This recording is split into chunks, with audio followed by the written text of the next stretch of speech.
Hello friends, सभी को नमस्कार। Welcome back to my YouTube channel. साथियों, आज की वीडियो निष्ठा कम्पिटेंसी टेस्ट की तैयारी के लिए है। ये भाग 7 है। इससे पहले भी मैं 6 भाग बना चुका हूँ। इस वीडियो के माध्यम से आप निष्ठा मॉड्यूल के महत्वपूर्ण प्रश्नों के जरिए अपना स्वमूल्यांकन कर पाएंगे। साथियों, वीडियो शुरू करने से पहले आपसे निवेदन है कि यदि आपने अभी तक मेरा यूट्यूब चैनल सब्सक्राइब नहीं किया है तो प्लीज़ आप मेरा यूट्यूब चैनल सब्सक्राइब करें, जिससे आपको इसी प्रकार की अन्य उपयोगी वीडियो समय समय पर मिलती रहा करें। अगर आप इस प्रकार की वीडियो को अपने व्हाट्सएप या टेलीग्राम पर पाना चाहते हैं तो मैंने इसके लिए टेलीग्राम और व्हाट्सएप ग्रुप बनाए हैं। आप इनमें शामिल हो सकते हैं।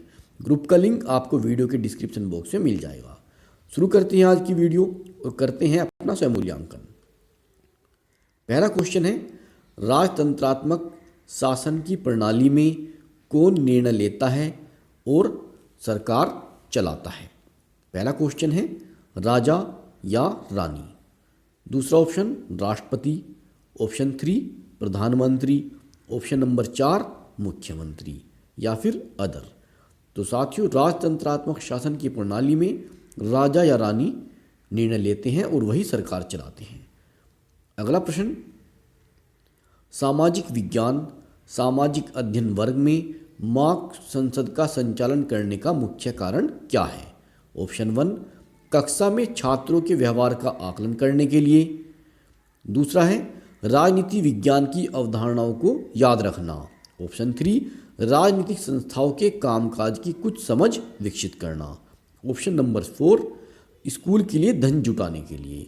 तो उसका सही जवाब है राजनीतिक संस्थाओं के कामकाज की कुछ समझ विकसित करने के लिए मॉक संसद का संचालन किया जाता है। क्वेश्चन नंबर 3 है, एक ग्लोब के बारे में निम्नलिखित बयान में से कौन सा सही नहीं है? ऑप्शन 1 ग्लोब महाद्वीपों का सही आकार नहीं दिखाता है। ऑप्शन 2 एक ग्लोब की विशेषताओं में अक्षांश और देशांतर है। तीसरा विकल्प है स्पर्श ग्लोब विशेष ज़रूरतों वाले बच्चों के लिए इस्तेमाल किया जा सकता है। ऑप्शन नंबर 4 ग्लोब पृथ्वी का एक मॉडल है। तो उसका सही जवाब है ग्लोब महाद्वीपों का सही आकार नहीं दिखाता है। ये इसमें गलत लिखा हुआ है। बाकी जो तीनों ऑप्शन है वो सही लिखे हुए हैं।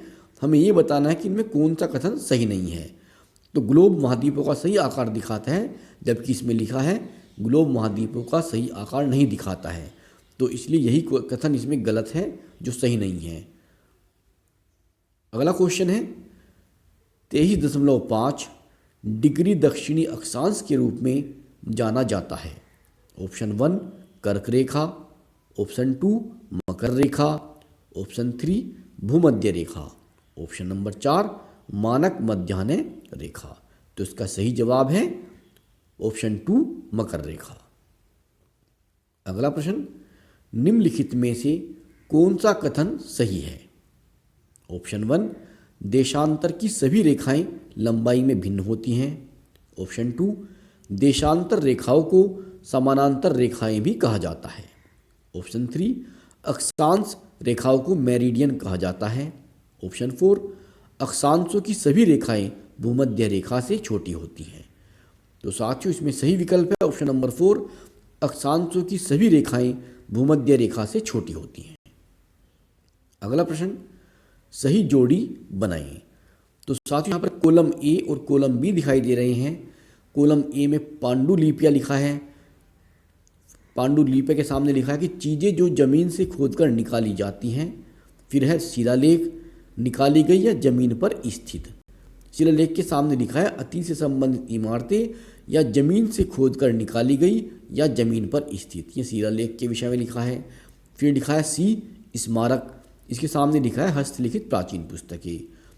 फिर डी आता है पुरातात्विक साक्ष्य, इसमें लिखा है कि लेखन जो या तो पत्थर की सतह पर या धातु पर या ईंटों पर उत्कीर्ण है।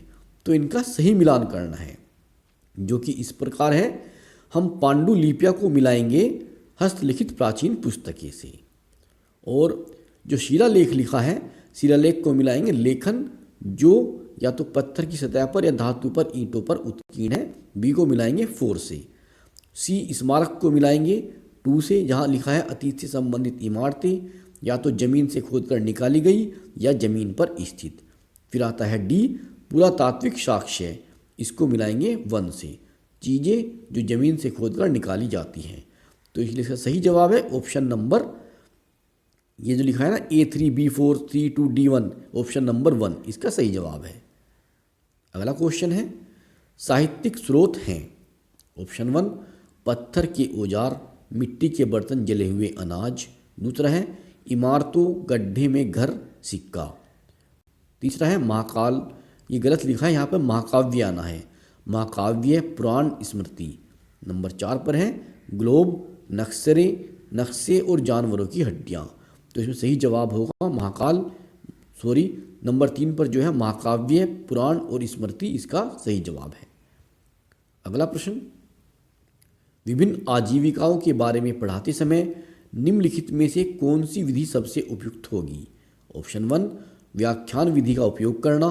ऑप्शन 2 पाठ्य पुस्तकों को जोर से पढ़ना। ऑप्शन 3 ड्रा लिखें और चर्चा करें।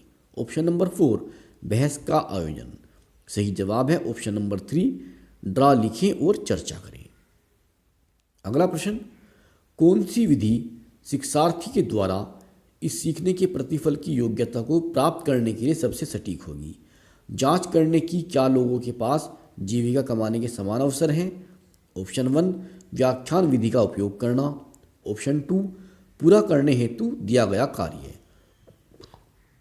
ऑप्शन 3 परियोजना आधारित ज्ञान।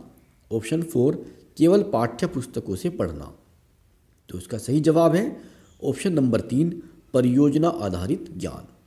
यह जो है सबसे सटीक विधि होगी कि लोगों के पास जीविका कमाने के समान अवसर हैं। अगर इसके विषय में सटीक जांच करना है तो सही है प्रोजेक्ट मेथड।